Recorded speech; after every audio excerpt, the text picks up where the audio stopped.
هذه التجربة التي أتمنى أن تكون ناجحة، وأتمنى أن نشتغل كذلك، لأنه من بين أهم الملاحظات التي تقال لنا ونحن نستعد: كيف تريدون أن ينضج مهرجانكم وأنتم لا تتوفرون على قاعة سينمائية؟ بكل تأكيد لدي أخبار مؤكدة أن الناظور ستحتضن المهرجان في السنة المقبلة داخل قاعة متخصصة.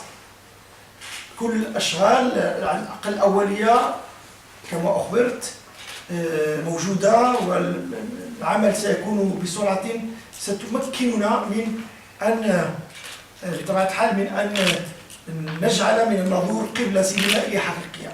هذا العام سنستقبل أزيد من 200 ضيف، فريق واسع جدا من 21 فرد. كل فريق السينمائي يحضر إلينا في اليوم الأول، وحاول معهم أن يحضروا انطلاقا من اليوم الأول، وأظن كذلك سيكون لدينا ضيوف من إفريقيا الجنوبية إلى روسيا، لأن المتوسط كما قال برودل حدود المتوسط الشمالية هي موسكو، ونحن بالنسبة لنا حدود المتوسط الجنوبية هي جوهانسبورغ. ما بين المدينتين العظيمتين بالتاريخ وبالبشر سنحتفي بهم في الناظور. سوف لن أطيل، لا أترك لكم الكلمة لنناقش أساسا في المهرجان. كل ما هو تقني فلدينا لجنة تكونت هذا العام أمسية لتتابع ما هو تقني في علاقة الجسم الإعلامي مع الإدارة. كل ما هو يعني علاقة بين الصحفيين والإدارة ستتكلم بها بطبيعة الحال اللجنة الخماسية والسداسية. لا أعلم بالضبط ماذا قررتم. خماسية، ولكم الكلمة الآن. هي اللجنة ديال لي ستون باش نحييو السينمات اللي كانوا عندنا في مدينة الناظور، من بينهم الريف، الرويو إلى غيرها، على أساس يكونوا دي ستون عند الباب ويكون فيهم صور وأفلام تاع كذا.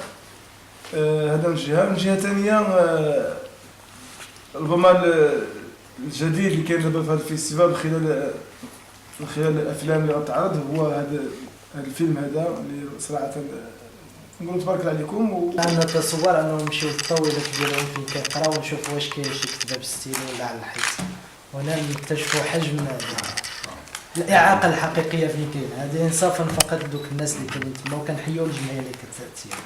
إذا مركز في الدورات السابقة بين المواضيع اللي تناولها موضوع العدالة الانتقالية، سيتناول مواضيع جداد هذه السنة وهذه النسخة، بين المواضيع لها علاقة بالأمن القومي، بالتجربة التونسية والربيع الديمقراطي، مواضيع مرتبطة بالقانون الدولي والقانون الدولي الإنساني والعلاقات الدولية.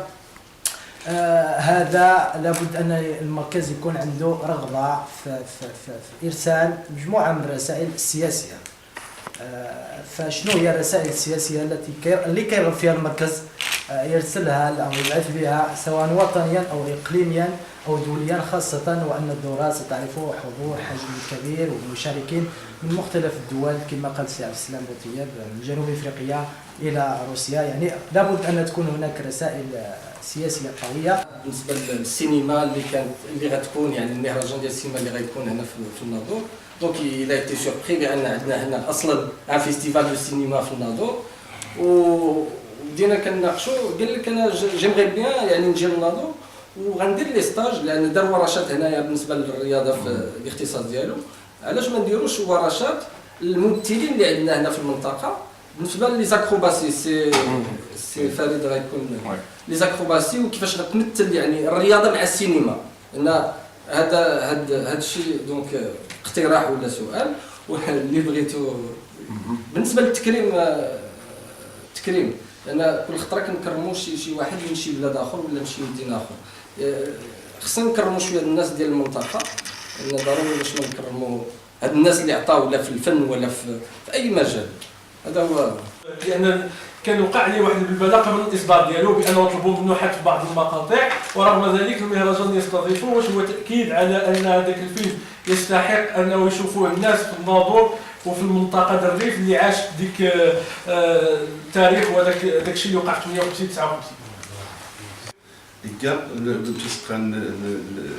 النسخه الرابعه. أسقسينا هو أنه قال لي اختتام مهرجان الضحك، مهرجان اول يعني النسخه النص غادي ندير اكتيفيتي مشفره غادي نشطح نجاث جات من 10 13 سنه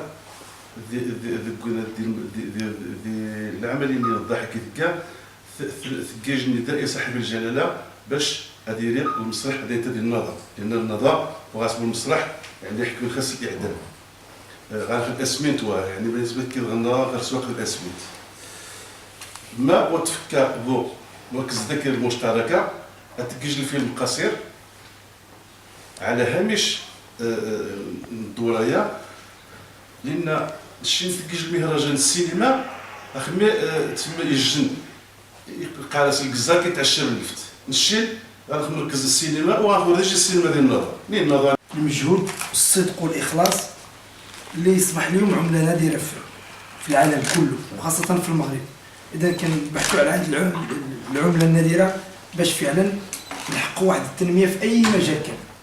وكنحس بواحد الصدق والاخلاص في تنميه هذه المنطقه في هذا الشخص اللي كنشكروا بزاف الصديق الاخ والزميل السي عبد السلام بوطيب. عندنا ايمان ما ممكنش نتقدموا بلا ثقافه، ما ممكنش تكون عندنا ديمقراطيه بلا ثقافه باش نكونوا واضحين، ما ممكنش دير ديمقراطيه باش ما عندوش ثقافه. الاساس ديال الديمقراطيه هي الثقافه باش نكونوا واضحين. لهذا العمل اللي كنديروا طبيعه الحال بغينا السينما بغينا الثقافه ولكن بغينا الديمقراطيه، نكونوا واضحين معكم. لذا النهار اللي جينا نديروا اساسا هذا الشيء اللي كنذكر عليه السي بيمونين، اولا لقينا الارشيف قليل، ارتجى الاصدقاء اسر عليه في الهوار التصاور ديال السينما الريف دابا السينما ديال الريود استطعنا نحاولوا ندير داك الشيء كاع. كاين واحد الشاب حماس احمد دار لنا دي ماكيت ولكن ما عندنا حتى شي ديال هنا اللي ممكن نلصقوا تما بداك الشيء بخيال. راه كنلصق داك الشيء بالخيال العلمي. اللافتات اللي كانوا تما اللي عندنا راه لصقوا ب 20,000 درهم هذوك اللي كانوا غير باش يلصقوا باش ما يتحرقوش باش كاين هذاك الشيء الخيال اللي غنديروه. ولكن في نهايه المطاف كما شفناه في الماكيت ما عطى حتى شي حاجه. ولكن كيفاش ممكن دير